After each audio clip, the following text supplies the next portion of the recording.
Welcome to Small Talk with Kenya and Dawn. I'm Dawn. And I'm Kenya. We want to welcome you back here. We're in the holiday season right now. We're getting prepped up. We're excited. Yes. But one thing that we wanted to talk about this week was faith in everyday life. Yeah. That's a big topic for some people to have faith, especially during this time of the year. Yeah. You know, you see a lot of things on the news and we hear things with our loved ones. Yeah. People just, they lose faith, they lose hope. Yeah. Suicides a lot of time this time of the year. So, but, we're here right now. We want to just talk about faith in everyday life. For me, faith every day, just going throughout my day, even when I start in the morning, I just automatically have to put my trust in God. What does it look like for you? It kind of is what you just said. I wake up in the morning, and once I get past the point of, oh yeah, he chose me today, I have an expectation. So I immediately go into not just request, but just thanking God for where he's brought me today. So that way, by the time I get to driving and the traffic aggravates me, my spirit is already good, and I'm not easily aggravated. And I'm always, time is an issue for me. I don't like to be late. So when I start the morning out that way in expectation of trusting that God is going to do what he's going to do, it helps my day start out better. Yeah. And it keeps me going through my day instead of allowing little things to annoy me. Yeah. And things can annoy us throughout the day. Yeah. They definitely can. When I'm thinking of faith, it is very important for me to keep my faith.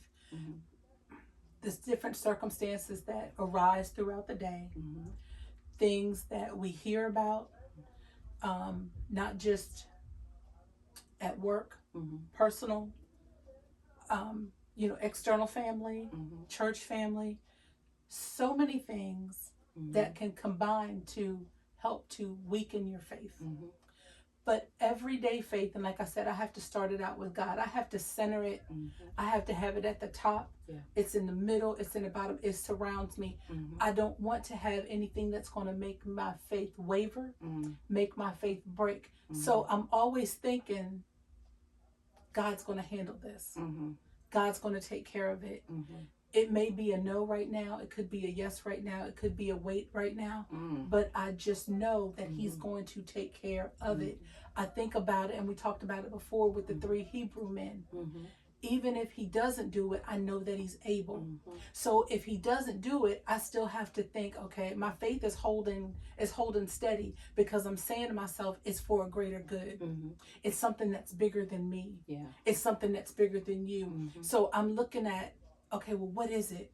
Now I'm wondering, what's going on here? Yeah. Like, what's happening here? But I can't allow my faith to be shaken. But, you think about also so many personal things that come up. Yeah. Right? And it's like, well, why didn't he do it? Because that's the fleshly side of us. But when you start looking deeper into the spiritual side of it, you're saying, okay, I know it's something better. I know he's holding something to keep me, to protect me. Yeah. What's going through your mind right now? Because you look like you got something that you want to get out.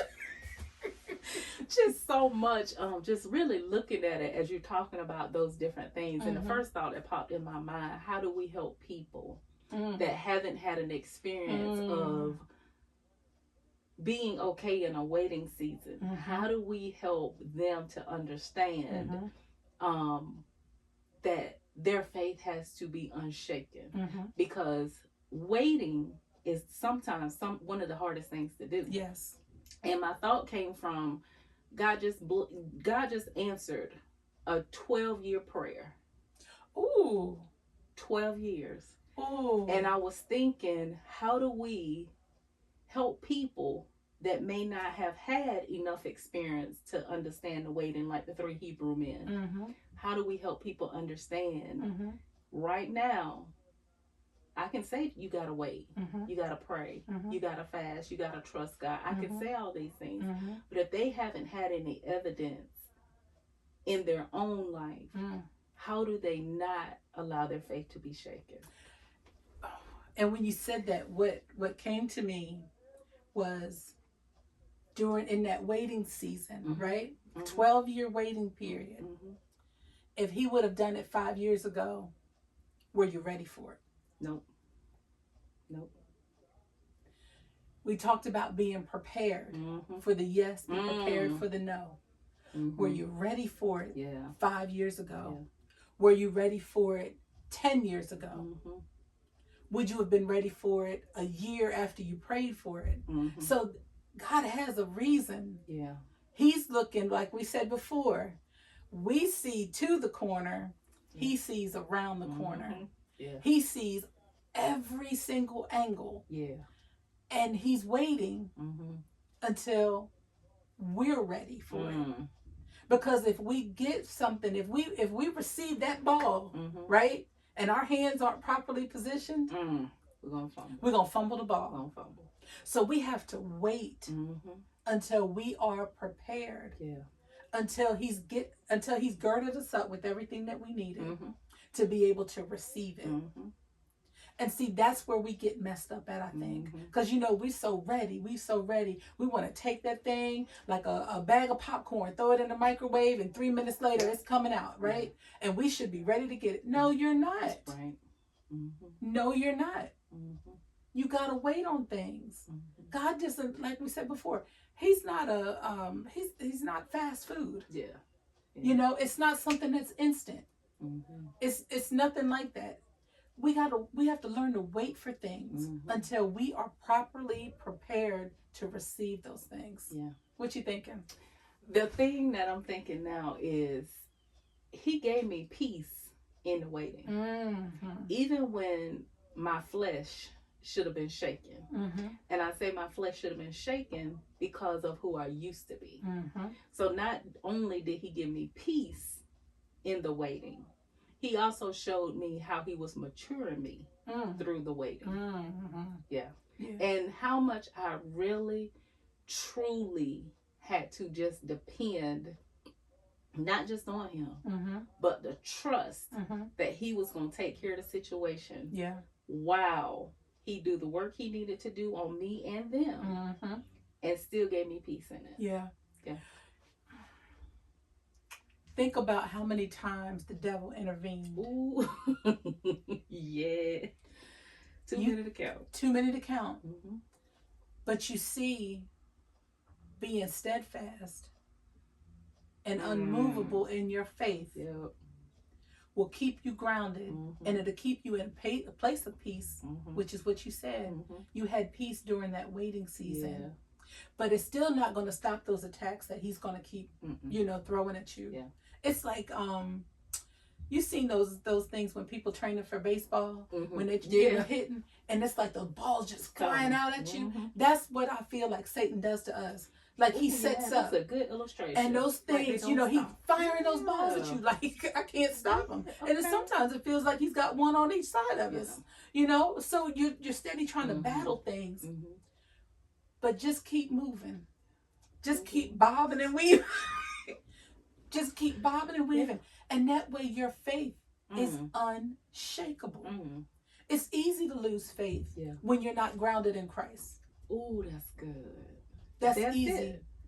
It's easy because we're not grounded. Okay. Yeah, that's good. Whatever he's I see these shirts and I love them when they be like, "Not today, Satan." And that's how we have to think about things during our life.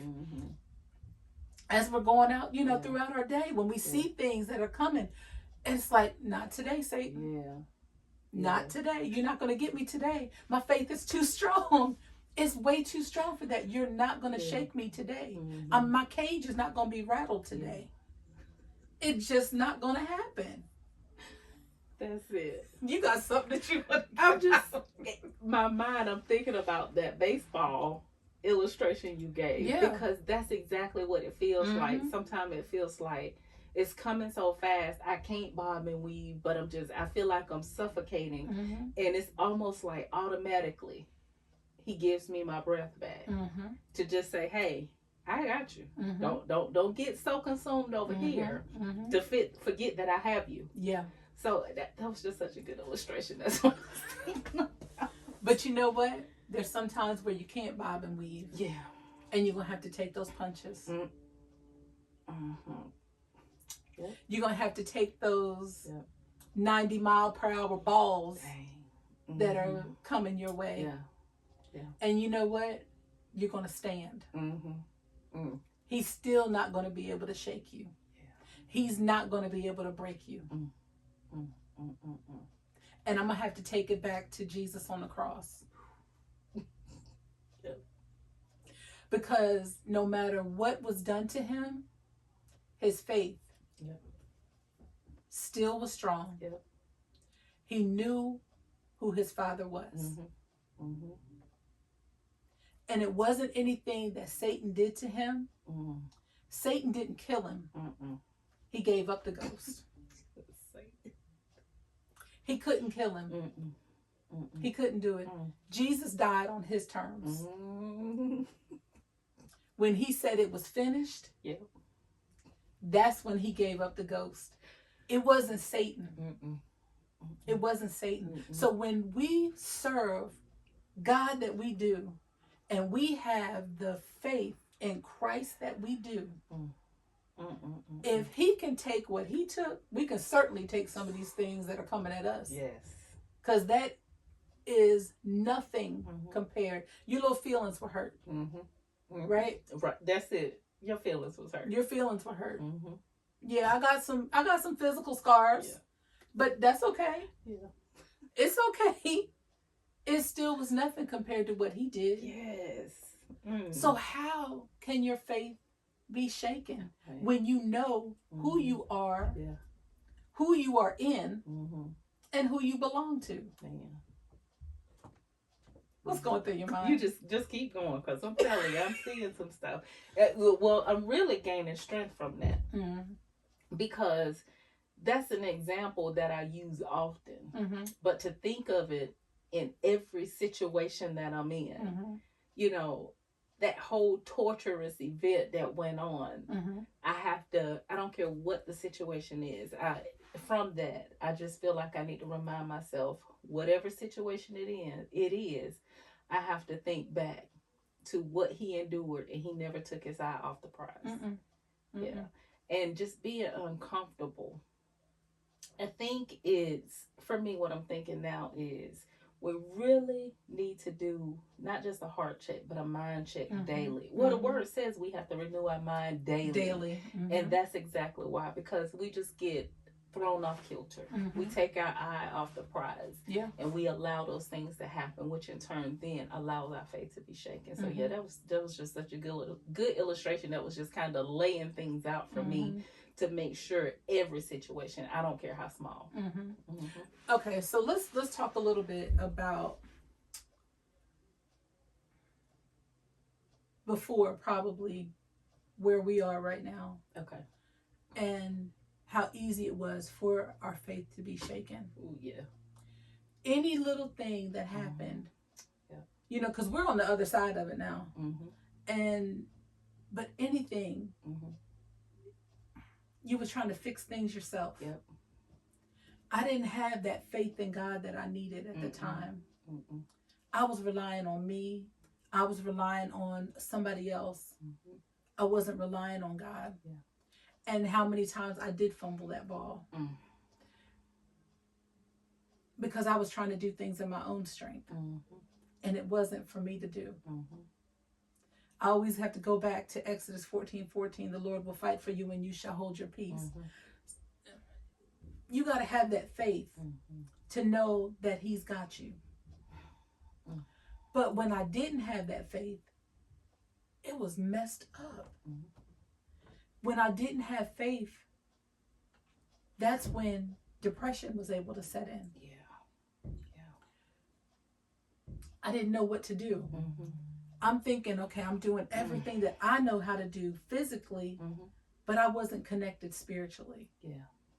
And that's where I messed up at. And I see so many people doing the same thing. You know, like when my kids come to me with their, you know, their problems, and they're talking about, you know, situations and circumstances that have risen, and I'm just like, okay. And you did this, and you did this, and you did this. Okay. Well, you did everything that you could do.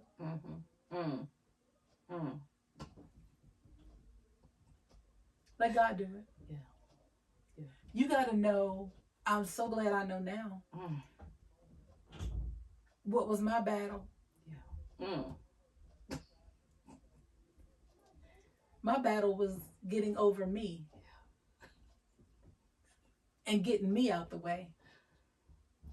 Nothing belongs to us. Mm-hmm. It all belongs to Him. Yeah. And when I messed up, I didn't realize what I was doing. Mm-hmm. And I just fell. Mm-hmm. I fell. It feels like I just tumbled downstairs because those pains were they were so hard. Yeah. They hurt like it was a physical heartache, Yes. you know? Yes. It was a physical heartache. What's been your experience with that? Man. Years ago, what was your experience with it? So much. All of that. But even as you were talking about that, because I didn't even think back, now I'm on the other side. Mm-hmm. So when I say or look at somebody like why they don't get it, it's because they're not on the other side. But thinking back to the other side, I can't even begin to talk about how many times I've failed or inflicted more pain on me than I had to. But the one that hurt the most was when I did get to the other side and looking back at everything that I did, I saw how much I slowed down progress that God was trying to do. I saw how many hurdles I could have already jumped and did it eloquently if I would have just gotten myself out the way. If I would have just fully trusted Him, I wouldn't feel even now on this side that I'm still so far behind. Because looking back and everything that I tried to do on my own, I messed it up. And even the things He allowed me to accomplish, I still messed them up. I had to suffer in the thing. And that's the thing. I've just started doing this. I am so much more conscious of complaining about the blessings God has already gave me. Yes. You gotta talk about that. You gotta talk about that. Okay. So I'll say, I don't want to go to work. I don't want to be bothered. Yeah. Jesus, I don't want to go. But God, I prayed for just I prayed and asked. I'm going to back up.